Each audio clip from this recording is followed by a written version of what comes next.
Imagine living next door to a beautiful mansion surrounded by woods, a place that looked like it belonged in a fairy tale. A sprawling estate, a successful family, children playing in the yard, and a businessman who seemed to have everything.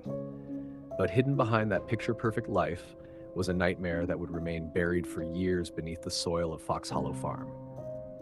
This is the story of Herb Baumeister. In the 1980s and early 1990s, young men from Indianapolis's gay community began disappearing. Some were found strangled and discarded along Interstate 70, leading investigators to believe a serial killer was stalking vulnerable victims. The murderer became known as the I-70 Strangler. Then suddenly, the killings appeared to stop, but they hadn't stopped.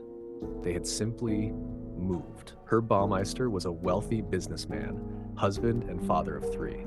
In 1988, he purchased Fox Hollow Farm, an isolated 18-acre estate in Westfield, Indiana. To neighbors and friends, he appeared successful and respectable, yet those closest to him noticed something unsettling. His behavior became increasingly erratic and his marriage began to unravel. Then came a discovery that would shatter the illusion forever. One day, Baumeister's young son was exploring the woods behind the family home when he stumbled upon what appeared to be a human skeleton. At first, the explanation seemed innocent enough, but years later, as suspicions surrounding Herb grew, police finally searched the property.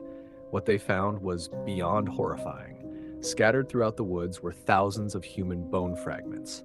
Investigators recovered remains belonging to at least 11 victims, though many believe the true number was far higher. Some bones showed signs of burning and dismemberment. The forest behind the mansion had become a hidden graveyard. Detectives soon uncovered evidence suggesting Baumeister had been meeting men at local gay bars before bringing them back to Fox Hollow Farm. Somewhere inside that mansion, investigators believe many of his victims met their end. As police prepared to arrest him in 1996, Baumeister fled across the border into Canada.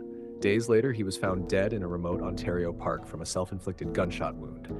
He left behind a suicide note, but the note never mentioned the victims, never acknowledged the murders, and never explained why. Today, Fox Hollow Farm still stands.